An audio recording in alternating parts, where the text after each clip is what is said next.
Hello friends, कैसे हैं आप लोग। तो दोस्तों, आज मैं एक्सप्लेन करने वाला हूँ हाल ही में रिलीज हुई 2025 की मोस्ट डिस्टर्बिंग हॉरर मूवी जिसका नाम वुल्फमैन है। जैसा कि आप लोग जानते हैं कि वुल्फमैन एक साइकोलॉजिकल बॉडी हॉरर मूवी है और ये 2010 में आई वुल्फमैन मूवी का ही रिबूट वर्जन है। कह सकते हैं कि उसी के बिहाफ पर इस मूवी को बनाया गया है और इसके अंदर काफ़ी ज़्यादा डराने वाले सीन्स भी दिखाए गए हैं। मूवी काफ़ी इंटरेस्टिंग होने वाली, आपको देखने में मज़ा भी आएगा।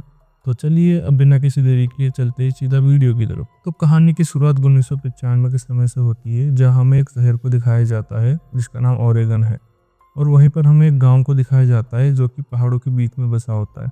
उसी गांव में एक ब्लेक नाम का लड़का अपने पिता के साथ रहता है। दरअसल ब्लेक की माँ बचपन में ही गुजर गई थी, इसलिए ब्लेक अपने पिता के साथ ही रहता है और ब्लेक के पिता उसकी अच्छे से देखभाल भी करते हैं, लेकिन वो ब्लेक को लेकर थोड़ा परेशान भी रहते हैं क्योंकि वहाँ के आसपास के लोगों में एक अफवाह फैली हुई थी कि कोई इंसान जैसा दिखने वाला अजीब सा जानवर है जो कि आसपास के जंगलों में घूमता रहता है और हाल ही में उसने एक वुल्फ पर भी हमला किया था। इसी वजह से ब्लेक के पिता उस पर काफ़ी शक्ति दिखाते थे कि वह उनकी बात माना करे और इधर उधर ना चला जाए। तो एक दिन ब्लेक के पिता उसे शिकार पर लेके जाते हैं। इसी दौरान ब्लेक को वहाँ के मशरूम अच्छे लगते हैं और वह उनसे अट्रैक्ट होकर उसके पास चला जाता है, लेकिन ब्लेक को यह नहीं पता था कि मशरूम जो है वह जहरीले हैं। लेकिन उसके पिता को पता था। उन्होंने तुरंत ब्लेक को रोका और उसे बताया कि ये मशरूम जहरीले हैं, इसलिए उससे दूर रहो। और उसके पिता उसे मशरूम के बारे में डिटेल में बताते हैं कि ताकि आगे से ब्लेक इस तरह के खतरे से अलर्ट रहे। लेकिन ब्लेक का ध्यान अभी भी नेचर की खूबसूरती को निहारने में था, जिसके लिए उसे डांट पड़ती है। उसके पिता उसे कहते हैं कि जंगल देखने में भले ही खूबसूरत है, लेकिन यहाँ के कई तरह के खतरे छुपे हैं, इसलिए उसे अलर्ट रहना चाहिए। फिर थोड़ी देर बाद उन्हें एक हिरन दिखाई देता है। उसके पिता उसे शूट करने की कोशिश करते हैं, लेकिन हिरन रेंज से बाहर चला जाता है। इधर ब्लेक के पिता का ध्यान हिरन की तरफ होता है। इतने में ब्लेक वहां से भाग जाता है। उसे लगता है कि दूसरी तरफ से वो हिरन का शिकार कर सकता है, लेकिन उसे यह नहीं पता था कि शिकार करने के चक्कर में वो खुद भी शिकार बन सकता है। उसे स्कोप में हिरन तो नहीं दिखाई देता, लेकिन एक आदमी जैसा क्रिएचर दिखाई देता है जो कि जानवरों की तरह आवाज़ निकाल रहा था और पूरे जंगल में उसी की भयानक आवाज़ सुनाई दे रही थी, जिससे कि ब्लेक काफ़ी ज़्यादा डर जाता है। तभी इतने में उसके पिता जाकर उसे पकड़ लेते हैं। इस बार वो उसे काफ़ी ज़ोर से फटकारने लगते हैं और उस पर काफ़ी गुस्सा भी करते हैं। ब्लेक के पिता बस उसे प्रोटेक्ट करने की कोशिश कर रहे थे। ब्लेक के पिता कुछ समय से फ्रस्ट्रेट भी चल रहे थे, इसलिए ब्लेक पर ज़्यादा गुस्सा कर देते हैं क्योंकि ब्लेक को नहीं पता था कि उसे किस खतरे से डरना है। अगर ब्लेक को किसी से डर लगता था तो उसे खुद के पिता से लगता था। फिर इतने में वह जो जानवर था वो उन्हीं की तरफ आ रहा था। ब्लेक के पिता उसे लेकर वहां से तुरंत भागते हैं और सेफली जाकर एक ट्री हाउस के अंदर छुप जाते हैं। ब्लेक के पिता स्कोप से देखते हैं कि जमीन पर एक हिरन की लाश पड़ी थी जिसका पेट फाड़ डाला था। यह वही हिरन था जिसका शिकार ये लोग करने आए थे, लेकिन उस जानवर ने पहले ही उसका काम तमाम कर दिया था। जिसके बाद वह जानवर उन दोनों का इंतजार कर रहा था ताकि वह उनको छुपके से मार सके। लेकिन कुछ समय पहले ही ब्लेक के पिता ने उस जानवर को देख लिया था और उस पर शूट भी करने लगते हैं, लेकिन वह जानवर बचकर भाग जाता है। रही बात ब्लेक की, वो काफ़ी डरा हुआ था और वह अपने पिता से पूछता है कि यह क्या चीज़ थी, जिसके बाद उसके पिता उसे झूठ बोलते हैं कि वह एक भालू था। लेकिन फिर इसके बाद ब्लेक अपने पिता को किसी से बात करते हुए सुनता है, जिससे कि वह कह रहे थे कि वह मॉन्स्टर सच में है। आज मेरा उससे सामना हुआ था, मुझे उसका कुछ करना होगा क्योंकि मेरे बेटे को उससे खतरा है। और कहानी यहाँ से 30 साल आगे शिफ्ट हो जाती है, यानी कि प्रेजेंट टाइम में, जहाँ ब्लेक सैन फ्रांसिस्को में रहता था और वह खुद एक पिता बन चुका था। उसके एक प्यारी सी छोटी सी बच्ची थी जिसका नाम जिंजर था। यहाँ पर ब्लेक का मोटिव यही था कि वह अपनी बेटी को बचा कर रखे, यानी कि उसे प्रोटेक्ट करे। वह जिंजर को प्रोटेक्ट तो करना चाहता था, लेकिन कभी भी उसे ऐसे ट्रीट नहीं करना चाहता था जैसे उसके पिता उसे करते थे।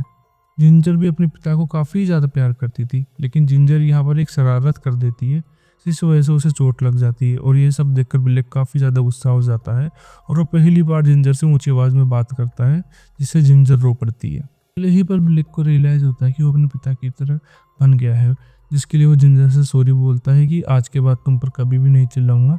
ब्लेक ने अपनी बेटी के साथ काफ़ी अच्छा बॉन्ड मेंटेन रखा हुआ था। दोनों बाप बेटी एक गेम भी खेलते थे जिसमें जिंजर ब्लेक के थॉट्स को गेस करती थी कि वो क्या सोच रहा है। तो ये कहती है कि उसके पिता सोच रहे हैं कि वो अपनी बेटी से बहुत प्यार करता है और ब्लेक कहता है कि वो बिल्कुल ऐसा ही सोच रहा है। और आप इस गेम को याद रखना क्योंकि कहानी के एंड में ये जरूर काम आएगा। यहाँ पर मैं आप लोगों को बता दूं कि ब्लेक जो है वह राइटर है, इसलिए वो ज़्यादातर टाइम घर पे ही रहता है। और रही बात उसकी पत्नी की, जिसका नाम शार्लेट है, वो एक न्यूज़ चैनल में काम करती है और वो एक रिपोर्टर है। इस वजह से वो काफ़ी ज़्यादा बिजी रहती है और उसके पास फैमिली को देने के लिए टाइम नहीं रहता। इसी वजह से ब्लेक और शार्लेट के रिलेशनशिप में भी दूरी आ गई थी। शार्लेट भी अपनी फैमिली को प्यार करती थी, उन्हें टाइम देना चाहती थी, लेकिन उसे इसका मौका नहीं मिल पाता था क्योंकि उसका काम ही कुछ ऐसा था। ब्लेक को एक लेटर मिलता है जिससे उसे पता चलता है कि उसके पिता जो सालों पहले गायब हो गए थे, अब ऑफिशियली मृत घोषित कर दिए गए हैं। असल में उसके पिता उस मॉन्स्टर को मारने के लिए गए थे और तभी से लापता थे। सालों बाद पुलिस ने कंफर्म करके बताया है कि उसके पिता की मृत्यु हो गई है। भले ही ब्लेक और उसके पिता के रिश्ते अच्छे नहीं थे, लेकिन ये जानकर ब्लेक को काफी बुरा लगता है। इस मोमेंट में ब्लेक को महसूस होता है कि उसे अपने पुराने फैमिली हाउस जाना चाहिए। वो अपनी पत्नी शार्लेट और बेटी जिंजर को भी अपने साथ ले जाना चाहता था ताकि फैमिली बॉन्ड मजबूत हो सके। शार्लेट इस बात से राजी हो जाती है क्योंकि वो भी चाहती थी कि अपनी फैमिली को टाइम दे जो वो अब तक नहीं दे पाई या नहीं कर पाई। उसे लगता था कि वो एक अच्छी माँ नहीं है, लेकिन ब्लेक उसे समझाता है कि ऐसा नहीं है, वह एक अच्छी माँ है। ब्लेक अपने गांव के लिए निकल जाता है, लेकिन वहां पहुंचने के बाद उसे अपना घर नहीं मिल रहा था। 30 साल से वहां नहीं जाने के कारण सब कुछ बदल चुका था और ऊपर से इंटरनेट भी नहीं चल रहा था, जिससे कि मैप वगैरह भी काम नहीं कर रहे थे। तभी दूर एक ट्री हाउस पर उन्हें एक आदमी दिखता है जो कि गन लिए उनकी तरफ आ रहा था। ये देखकर शार्लेट घबरा जाती है और ब्लेक से कहती है कि वहां से निकलना चाहिए, लेकिन ब्लेक उसे शांत कराता और कहता है कि इस गांव में गन रखना आम बात है। वह आदमी कोई और नहीं बल्कि ब्लेक का बचपन का दोस्त डेरेक था। वो ब्लेक को पहचान लेता है और ब्लेक उसे बताता है कि वो अपना घर नहीं ढूंढ पा रहा है, इसलिए डेरेक उन्हें ज्वाइन कर लेता है ताकि उन्हें रास्ता दिखा सके। सफर के दौरान रात हो जाती है और वो अपने घर के करीब पहुंचने वाले थे, तभी अचानक रास्ते में कुछ आ जाता है और ब्रेक लगाने से गाड़ी का एक्सीडेंट हो जाता है और गाड़ी पलट जाती है। डेरेक पैनिक कर जाता है और दरवाजा खोलकर बाहर निकल जाता है, लेकिन गाड़ी ऊंचाई पर अटकी रहने की वजह से वह नीचे गिर जाता है और एक खतरनाक जानवर उस पर बार बार हमला करने की कोशिश करता है। बाकी लोग विंडो से बाहर निकलने की कोशिश कर रहे थे। शार्लेट और जिंजर तो बाहर निकल जाते हैं, लेकिन ब्लेक के बाहर निकलने से पहले ही वो जानवर उस पर अटैक कर देता है। ब्लेक किसी तरह से जानवर से बचकर बाहर निकलता है और फिर सभी मिलकर भागने लगते हैं। जैसे तैसे एक घर के पास पहुंचते हैं जो कि ब्लेक का था। ब्लेक सबको लेकर जल्दी से घर के अंदर दौड़ता है, जबकि जानवर उनके पीछे ही दौड़ रहा था। किसी तरह से वो घर के अंदर घुसकर जानवर से बच पाते हैं, लेकिन घर के अंदर जाते ही देखते हैं कि अंधेरा हो रहा है, जिससे शार्लेट और जिंजर काफी डर जाती है। ब्लेक सबसे पहले टॉर्च की मदद से जनरेटर ऑन करता है और खिड़की से बाहर देखता है। तभी उसे पता चलता है कि वो जानवर वहां से जा चुका है। शार्लेट को अभी भी समझ नहीं आ रहा था कि वो जानवर था या क्या था। वो पूरी तरह से कंफ्यूज हो जाती है। ब्लेक कहता है कि उसने पहले कभी ऐसा नहीं देखा क्योंकि वो जानवर 2 पैरों पे खड़ा था, जो बहुत अजीब बात है। शार्लेट कहती है कि वो बहुत बड़े खतरे में है और अकेले इस मुसीबत से नहीं निपट सकते। हमें किसी तरह से मदद बुलानी होगी क्योंकि हमें नहीं पता वो क्या चीज है। तभी ब्लेक को अपने पिता के पुराने रेडियो का ख्याल आता है।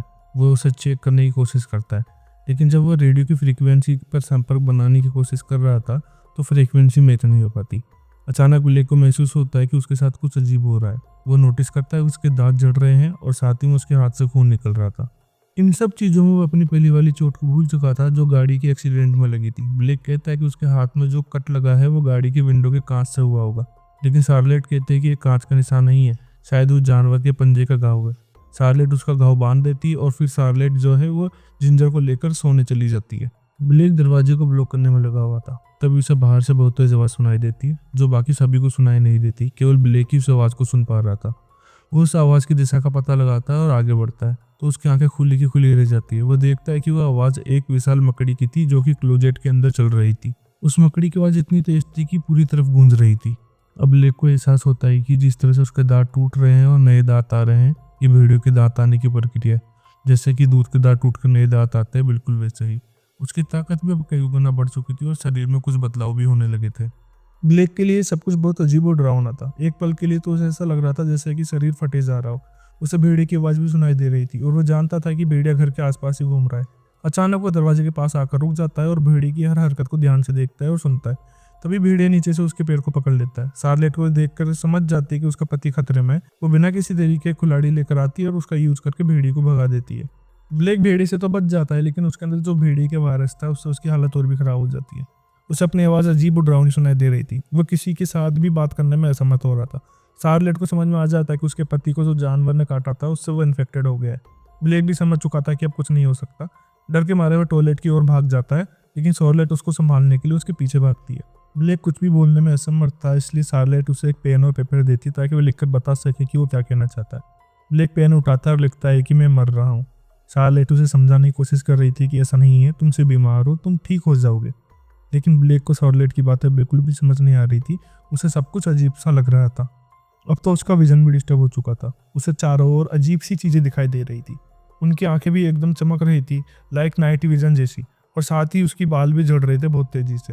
ब्लेक के लिए एक्सपीरियंस बहुत ही भयानक और दर्दनाक था, जिससे वो बर्दाश्त नहीं कर पा रहा था। जिंजर अपने पिता की हालत देखकर बहुत ज्यादा घबरा जाती है और अपनी माँ से पूछती है, पापा को क्या हुआ है। सारलेट उसे समझाते हैं कि कुछ नहीं हुआ, तुम्हारे पापा बीमार है, बस सुबह होते ही हम उन्हें डॉक्टर के पास ले जाएंगे। लेकिन तभी सारलेट देखती है कि ब्लेक के हाथ से खून बह रहा है। वह तुरंत जिंजर को दूसरे रूम में जाने के लिए कहती है और ब्लेक के हाथ की पट्टी खोलती है। जब उसे देखा कि ब्लेक के हाथ का आधा मांस गायब हो चुका है, शायद इन्फेक्शन के कारण, तो घबरा जाती है।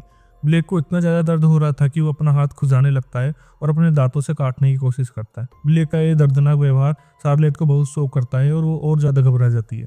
ब्लेक का पूरी तरह से दर्द में था और सारलेट को एहसास हो गया था कि उसकी हालत बद से बदतर होती जा रही है। उसके पास सुबह तक का वक्त नहीं है। अगर उसे जल्दी से जल्दी इलाज नहीं मिला तो शायद वो अपने पति को हमेशा के लिए खो देगी। शार्लेट खिड़की से देखती है कि बाहर एक कार खड़ी हुई है। वो जानती थी कि एक बड़ा रिस्क है, लेकिन उसके पास कोई और रास्ता नहीं था। वह अब अपनी फैमिली को लेकर भागने का फैसला करती है। जैसे ही वे बाहर निकलने की कोशिश करते हैं, भेड़िया उनकी कार पर चढ़ जाता है। अब सबको भेड़ियों को देखकर भागने के लिए मजबूर होना पड़ता है। पास में ही एक ग्रीन हाउस था और वे वहां चढ़कर भेड़िए से बचने की कोशिश करते हैं। वे ग्रीन हाउस की छत पर थे और अब भेड़िया ग्रीन हाउस में घुसकर छत को तोड़ने की कोशिश कर रहा था। तभी जिंजर एक फटे हुए हिस्से से नीचे गिरने वाली थी, लेकिन शार्लेट उसे तुरंत पकड़ लेती है और किसी तरह से बचा लेती है। ग्रीन हाउस की छत अब ज्यादा देर तक नहीं टिक सकती थी। ब्लैक शार्लेट को इशारा करता है कि वो जिंजर को लेकर घर की तरफ भाग जाए। शार्लेट और जिंजर को सुरक्षित भेजने के बाद ब्लेक जानबूझकर भेड़िए का दांत खींचता है ताकि वो उनका पीछा ना करे। वह भेड़िए को डिस्टर्ब करता है और दूसरे रास्ते से भागने की कोशिश करता है। इस मौके का फायदा उठाकर शार्लेट जिंजर को लेकर सुरक्षित घर के अंदर पहुंच जाती है। जब ब्लेक वापस आता है तो उसकी हालत पहले से भी ज्यादा खराब हो चुकी थी। उसके बाल पूरी तरह से झड़ चुके थे और उसके भेड़िए वाले दांत भी उभर आए थे। उसकी हालत अब पहले से भी ज्यादा भयानक दिख रही थी। अचानक वो खून की उल्टियां करता है, जिसमें उंगलियां भी निकलती है। इसका मतलब ये था कि भेड़िए से लड़ते वक्त वह उसकी उंगलियां भी काट कर खा गया था। ब्लेक का जानवर वाला रूप उस पर पूरी तरह से हावी होने लगता है। उसे महसूस होता है कि वो कभी भी अपनी फैमिली के लिए खतरा बन सकता है, इसलिए वो उनसे दूर जाने का प्लान बनाता है। लेकिन जैसे ही वो दरवाजा खोलता है, वो भेड़िया उससे अपनी उंगलियों का हिसाब लेने के लिए आ जाता है। अब ब्लेक और उस भेड़िए के बीच में तगड़ी लड़ाई शुरू हो जाती है, जहां पर वो दोनों एक दूसरे को हराने के लिए पूरी ताकत से भिड़ रहे थे। शुरुआत में तो भेड़िया ब्लेक पर बहुत भारी पड़ता है और उसे बुरी तरह से मारता है, लेकिन धीरे धीरे ब्लेक अपनी ताकत का इस्तेमाल करके उसका अच्छी तरह से मुकाबला करता है।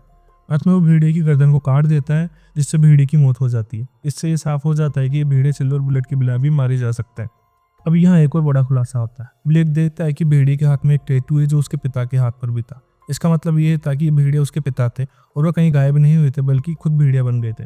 ये एक तरह का संक्रमण या बीमारी है जो अब ब्लेक को भी हो गई है।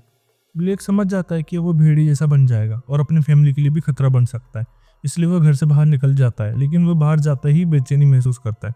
उसका शरीर भेड़िए के रूप में बदलने लगता है। उसके नाखून लंबे होने लगते हैं, शरीर पर बाल उगने लगते हैं और उसकी आंखों में अजीब चमक आती है।